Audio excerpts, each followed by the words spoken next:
What did you wish to see?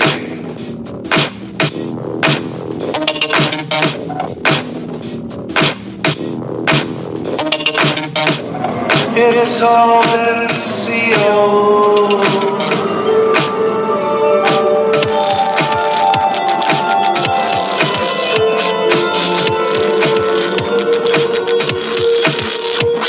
You won't turn back. Why did you leave me? Stating it's my fault.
Welcome to the porthole to justice, the window to the truth. This is Amelia Duran, your host, and the Shannon Baskin story. So I'm going to talk about my dear friend Shannon Baskin, and I'm going to invite my guest onto the show. It is January 11th, 2017, or 18 now. Happy New Year's, everybody.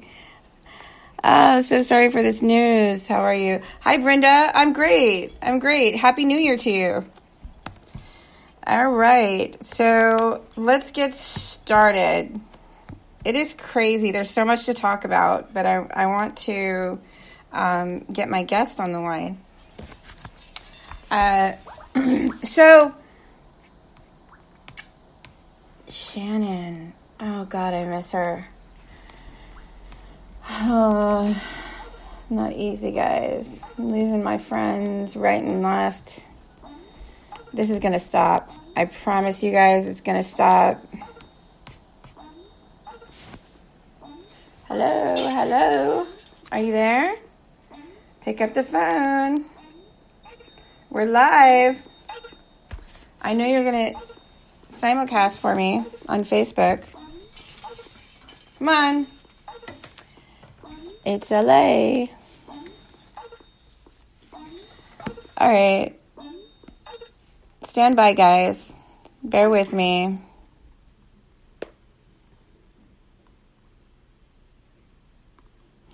What is going on? I just got off the phone. Anyways, a lot of you know the host of the Dr. Philip Minute. He likes to stay somewhat incognito. Hey, are you tuning in? Are you going to join the show? Call me on Skype. Come on.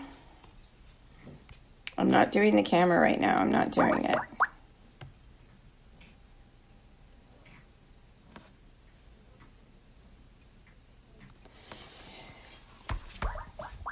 So, there is an article in the Augusta Crime published. They are falling left and right. That's right. Oh, I thought you meant the bad guys. Yeah, no, Hi, welcome to the porthole to justice. Thank you for having me. It's always a pleasure. Yeah. So are you simulcasting for me on Facebook?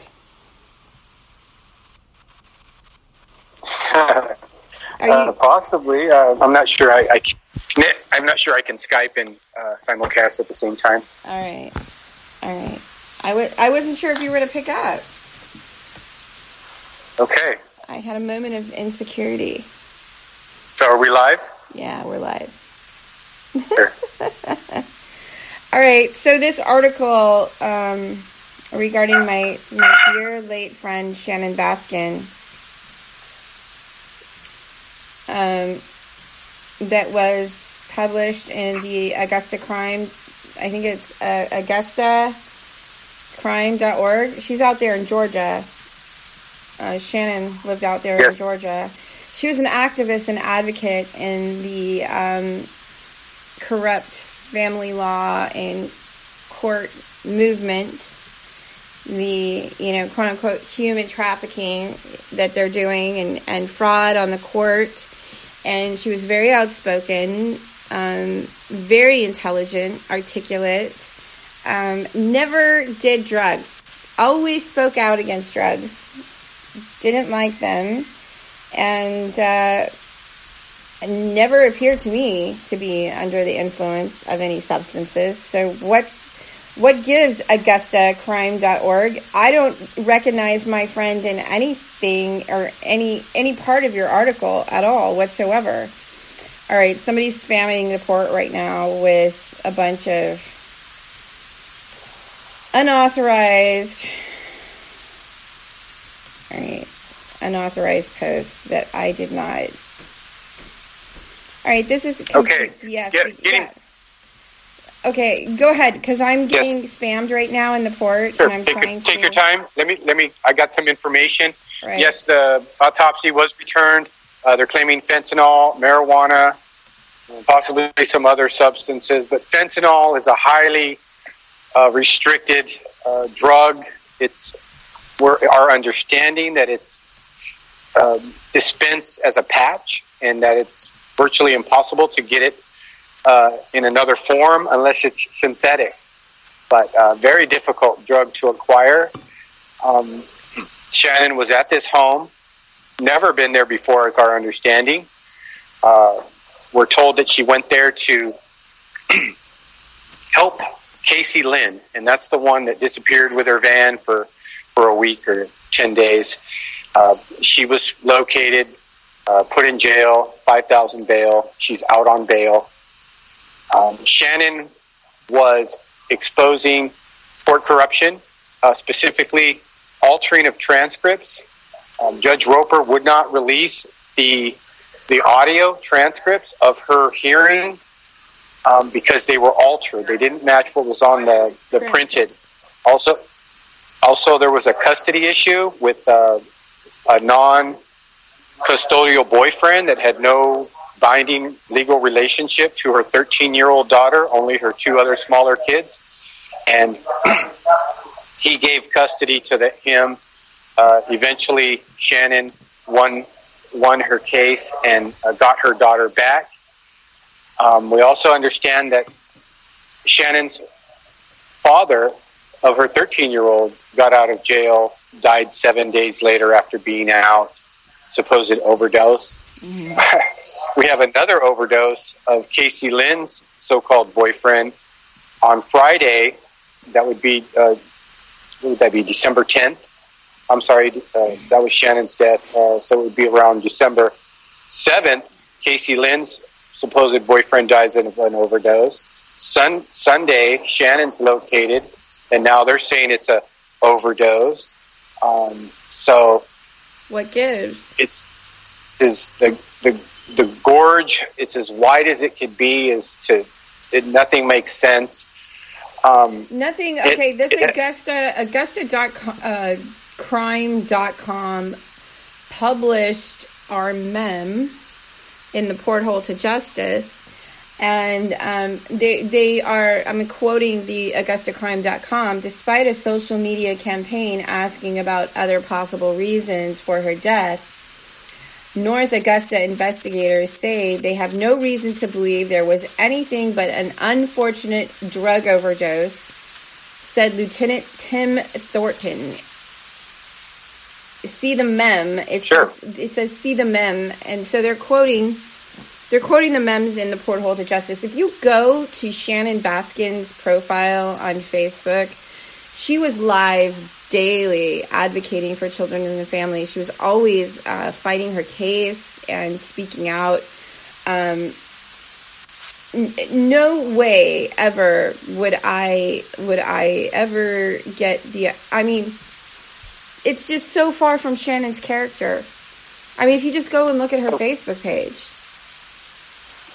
Of course, Casey Lynn was located. She looked really war-torn by the time they got her. So she knows what happened. She's not saying anything. She definitely knows what's happened. And, I'm surprised she's still alive. She can be a victim as well. She may be a user, but she's not a killer. So they just use drugs. They don't want to kill people, especially somebody that was supposedly there to help her. Mm-hmm. But yeah, what else was I going to say? I'm sorry. The Times, Augusta Crimes, is giving no consideration to Shannon's character as to who the hell she was. Mm-hmm. They're just saying an overdose. They're not giving any consideration whatsoever.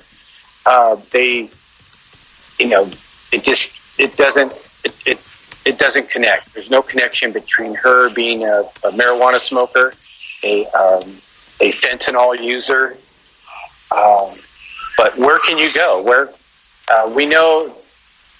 can you go with a situation like this? There are websites such as Augusta Crimes that aren't going to put in her character or who she really was and how it doesn't fit. They just, want to throw it in a trash can. And that's what these websites do.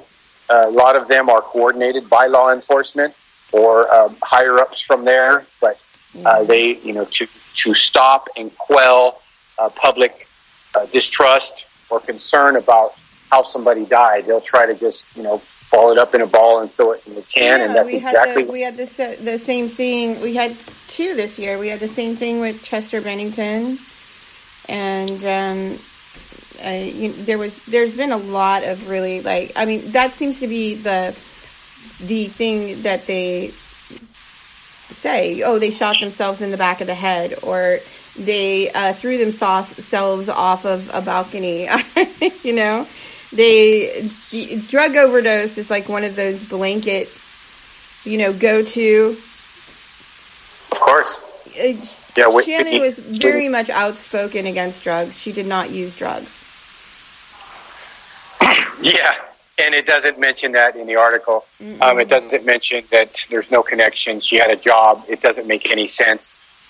There's no consideration as to her true character. Yeah, I don't know who the woman is that they're citing in this article, but it's not my friend Shannon Baskin. Clear. And you can go to Shannon Baskin Death Investigation on Facebook. A lot of her friends are there, and they're sharing a lot of who she was. And but this is they're getting away with it. Where do you go? We know law enforcement don't care about whistleblowers. They don't give one rat's poop about them. People that are whistleblowers to people like me, and they're scaring the public because It's crazy that they can just make these blanket statements about us, and it disappears. It goes away. I mean, I don't see any of her family posting in the comments on this article. I don't see many of her friends posting in the comments. I have a few comments on the Porthole to Justice blog. Other than that,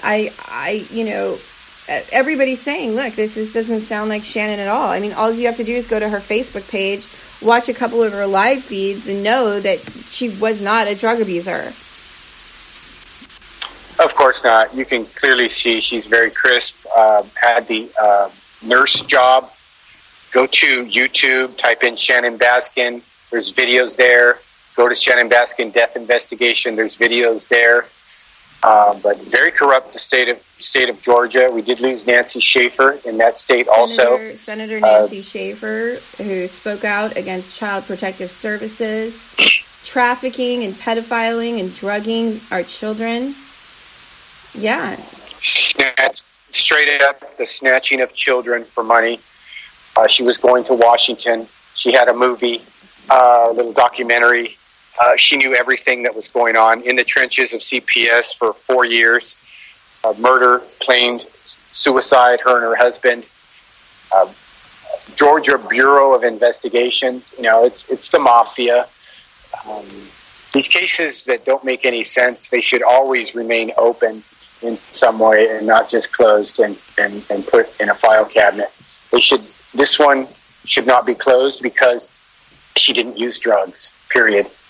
She was known for not using drugs, period. And people don't die like this all of a sudden in a stranger's apartment under these strange circumstances. But they're going to, the law enforcement. And they'll get away with it. And of course. Where can law enforcement go in a situation like this? They really can't go anywhere. But it shouldn't be closed. I don't think it should be closed. She did not use drugs. Hello. Somebody forcefully administered those drugs to her, period. That's how I feel about it. And, there's a lot of... Of course. And they're going to get away with it. What can we do? But we can only warn other people out there that are whistleblowing to be careful of where you go. I mean, who you see, and always leave it. Who you talk to, they're persecuting us. They're really, really targeting us, and it's horrifying.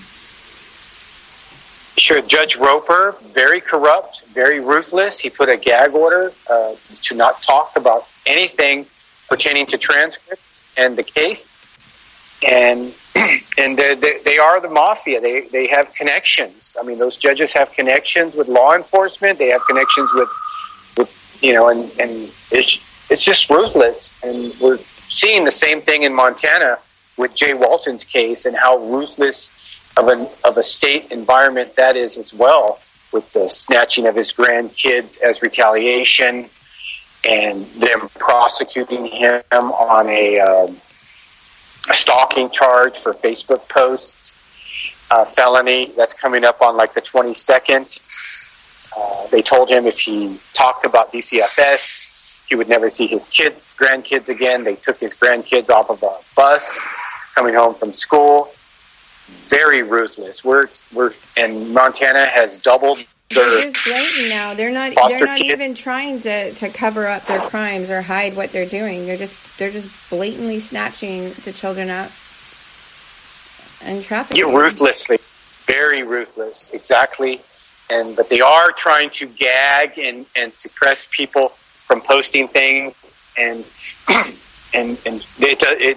they don't want it out there. They don't want that trail out there of evidence of the crimes they're committing. So it does bother them. And that's why we're seeing. We developed a page for Shannon, Shannon Baskin. It's called, what is it called? Tell us the URL on Facebook. Of course, Shannon Baskin Death Investigation. It has like 375 members. lots of just good information. Where do we go from here? But we can go. Who else has died? We have Nancy Schaefer. We have Lost in the System producer. What was his name? Burns. Martin Burns. Martin Burns. Yes. Yeah, we have him. We have, what was the other documentary filmmaker? Bill Bowen. Who else do we have? We've lost so many. We lost Chester Bennington, who was, he started the It Ends Now hashtag and campaign, and he was actively, and his born again partner as well, another lead singer of a group. He died as well. They died 3 months apart. Yeah. Strange circumstances. Bennington digging into his past as to who his father was and who he resembles, and being a sexual abuse victim as a child, and trying to overcome those things and being born again. Becoming a born again. It doesn't matter. Yeah. Basically, it doesn't matter who you are, and it doesn't matter who you are, how much money you have.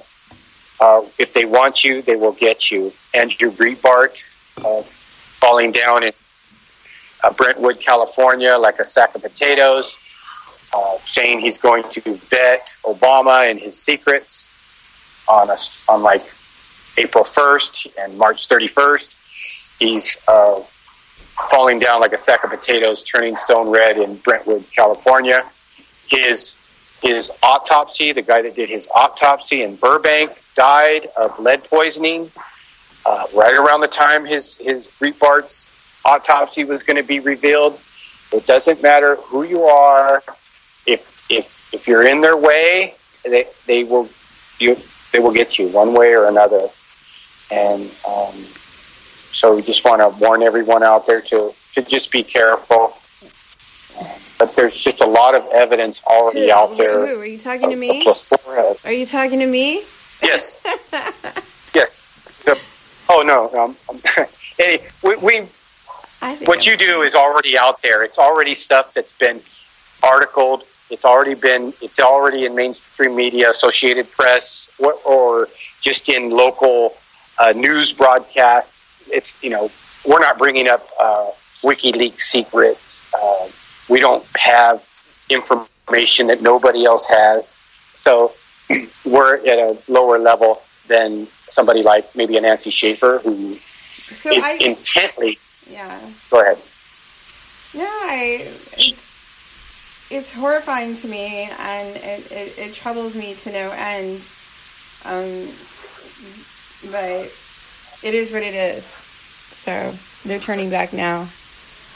So I want to ask you, while I have you on the air, about Trump just did a live speech where he announced that our libel laws are a joke and there's no remedy in the courts. And he announced that this is going to change and we're going to start enforcing the laws on the books. Now, what does this mean? Vreekin versus Hardwick, the right to lie case. The right to lie law was established by Hillary Clinton during the Clinton administration. What do you think about that? I think we should run with it. Well, I think when he talks about the federal government looking at libel laws, he's going to try to make it a federal crime to knowingly, willfully make false accusations. And he also mentioned people that are making false accusations they're collecting money. So my guess is it's pointed to media. That's who he was talking about. I don't see anybody saying to use this against CPS and they're make them liable. That would be awesome. I mean, that's if we could use it as a tool, as a federal crime, and it's a double-edged sword, because it could take a case out of civil dependency and make it a federal crime because they knowingly fabricated these documents and perjured themselves in these petitions under so it's a double-edged sword. So it's a very touchy environment for them to have to deal with. But it's clear that Trump, by saying he's going to look at the laws, I don't think he can't make statutes for local, county, or state issues, but my thought is they're going to try to make it a federal offense to make libelous, knowingly statements about anyone, and it will intimidate people from saying things, and that's what they want to do. Okay, so yeah, all that. Let's see, what are my comments? Yeah, Brenda, it's scary. It's a sad state of affairs when we have an overgrown government that is actively targeting the people. You know, this is war. And I wanted to come on and share. You know, we are very much in battles. And there's a lot of great information online, but then there's a lot of disinformation as well.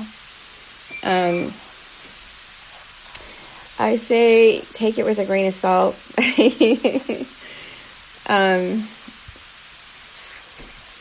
Keep praying. I hope for the best. I don't know. Thanks for coming on. Thanks for joining me. How is everything going over there in Los Angeles? It's a beautiful day. The temperature is about 72. It's the most beautiful time of the year. Also, getting back to Shannon's case and the fentanyl, I mean, that's a very hard narcotic to get. Very difficult. It's all in patch form. People that get major surgeries get that stuff. And somehow somebody gave it to her. And we understand it's virtually almost impossible to get in a non-patch form, that it's only distributed, unless it's in synthetic form. But, well, I don't even know. I mean, if you just go to Shannon Baskin's profile and you do a little once over, you're not gonna. I don't even know who they're talking about in the article that they wrote about her.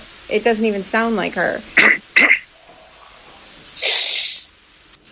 You know, the Augusta crimes. There's websites out there. Like I said, they're run by law enforcement. They're run by the deep state, especially in Georgia. I mean, you know, they want to control the minds of people and ball Shannon up as a ball of paper and just throw her in the can. And that's not going to happen because of groups like the Shannon Baskin death investigation. And if you go to her profile, I don't know who has access to her profile, but it's clear that nobody is posting anything there since, I think, April of 17, it looks like. But, wow. Yeah, they're just... Another breaking case was the foster babysitter that was watching the 11-month-old, Ariza Barreras, found dead in a car seat next to a heater.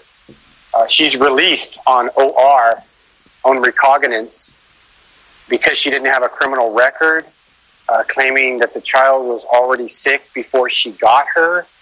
Hello, if she's sick, why wasn't she taken to the doctor? Why was she left in feces, completely unattended? So, very horrendous. There's a good link on that case. Did you share that link? No, is it posted to the port? Did we profile it? I don't think you sent it over to me. Sure, this just came out. It's in the Dr. Phil group, Expose CPS on Facebook, and it shows them trying to ask her questions about, but they're she's in orange jumpsuit and handcuffs, but they're letting her out, OR, but clearly it's neglect. If a child's sick, you take her to the doctor. You couldn't tell she's sick. You couldn't tell she's dying. You couldn't tell that she's full of feces. We don't know what happened, but we know that she was a licensed foster caregiver working for other foster parents. Contracted and those out other by the state. So the state is Some- going to say, well, we contract these cases out. We're not responsible.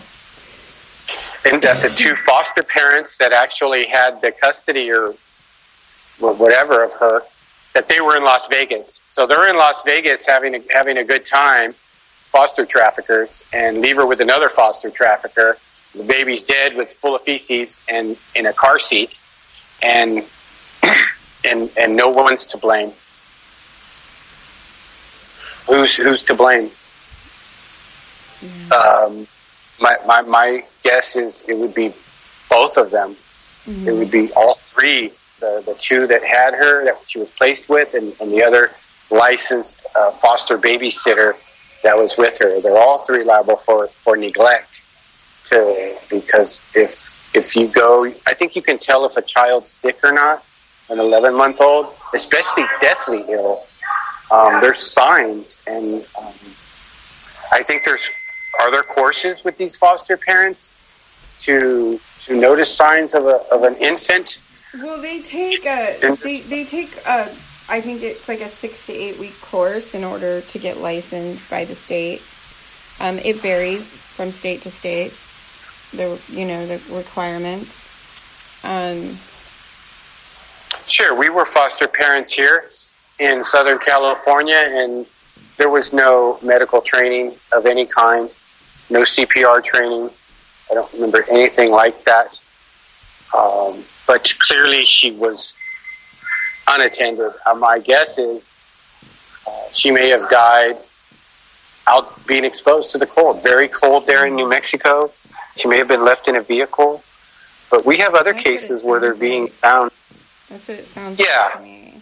It could be a big cover-up. A big cover-up. Let's put her by a heater. Let's warm her up. We left her out there all night. It dropped to about 20 degrees, 10 degrees.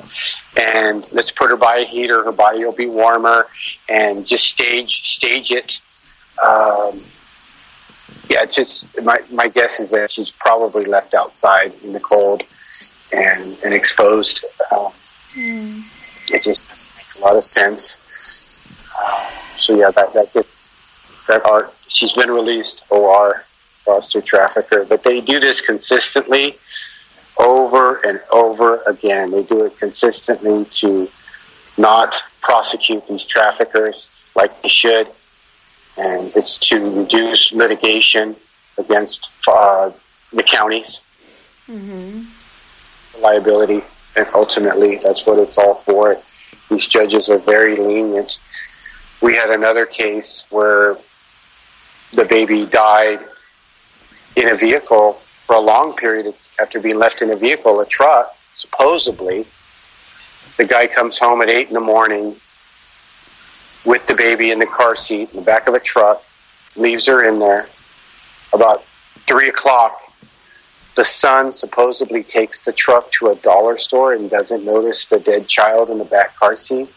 And then as he's coming out of dollar store, supposedly, there's a dead baby in the back of my dad's truck. The Dollar General. This is a very ruthless, vile case of neglect. Obviously a cover-up to remove the child from the premises, probably already dead. So, maybe the foster traffickers didn't want to be liable for a dead child dying on their property. I don't know. None of it made any sense. The guy got off. He got off with basically nothing. I think it was probation, just supervised probation. So we don't know how. We have another.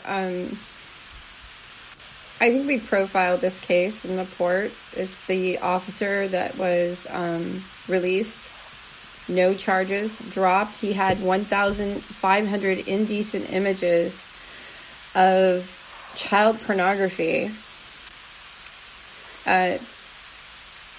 PC Darren Wright. He was arrested in October, and he admitted to having these pictures of child sex abuse. He's 38 years old. police officer.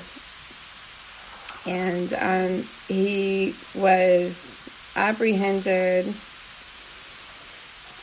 He appeared in court, and he was released. No charges. Let go. That's posted in the Porthole to Justice. This actually happened in the UK, but we often profile cases like this. I think we profiled this when he was originally detained. Sure, we had the judge. I think his last name's Wade. Child death, a dependency family court judge. Neglects his child to death. $5,000 bail. Contaminated the crime scene. Moved the dead child from his driveway and drove down the street before he called that his child's dead. What was he really doing? Getting away with it, no charges. It all comes down to the judges. I mean, these judges that are out there making these rulings and allowing this uncontrollable freight train of corruption and torture and abuse and mayhem to occur, it's beyond comprehension. The judges have to start accepting response. We're at war. This is a human rights crisis, and this is war. So the judges. I mean, what they're doing and their rulings, they're vicious, and they have to accept responsibility. And someone talking about they don't have immunity, qualified immunity, ultimately, but they're getting away with it, and just like law enforcement, with them abusing necessary to be caught in their matrix of being caught in the judicial process is ultimately what we have to try to stay out of, and to not engage and just stay away from them as much as possible.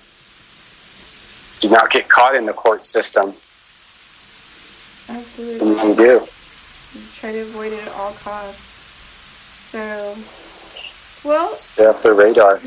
Yeah, I wanted to come on, and I noticed that they used our mem in the Augusta Crimes .com?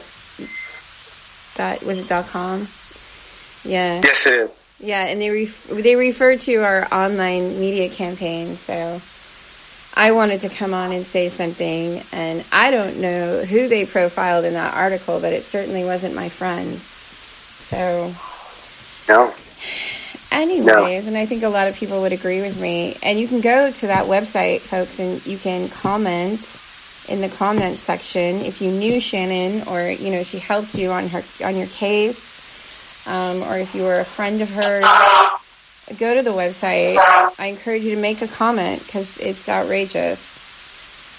Sure. Again, go to YouTube, type in Shannon Baskin, watch her videos. It's a fascinating case of pure court corruption and ruthless judges. The judge did retire 1 year earlier than he was supposed to. And the videos are very, very good as to how she was winning her cases and doing, these judges are making these rulings because they get away with it 99.9% of the time. And Shannon was that 1% kind of person that wasn't going to fall for it and was going to put everything on the line to blow the whistle and to stop, to leave her alone, leave her daughter alone, and if she could help anybody else, to leave them alone as well too. Very good videos of her. She was very articulate in her communication and what she was doing.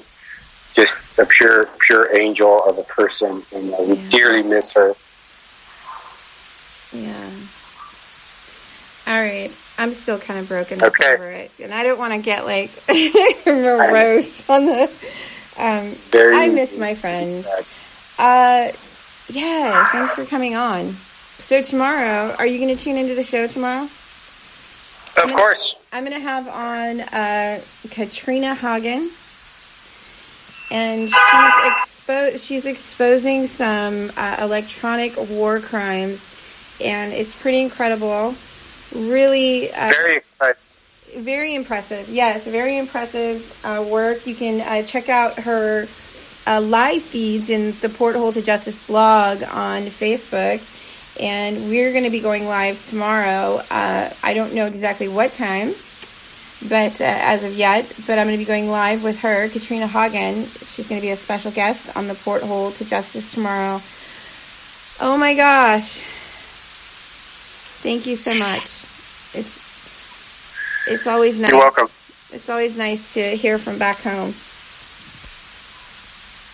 You're welcome. Thank you for having me on the show anytime. You're welcome. All right, guys. So this has been another episode of Porthole to Justice Off the Cuff, and featuring Shannon Baskin and a couple of other cases that we profiled in the port. I'm going to be back tomorrow with a special guest, Katrina Hagen. I encourage you to tune in. You can subscribe to my show on Spreaker.com. It is free, and you can download the app. You can also join the live chat section and join in the conversation with my guest. And you can subscribe on Twitter and Instagram. All right, everyone. Thanks for tuning in. I'll be posting a link to this show in the Porthole to Justice blog. All right. Have a great evening, everyone.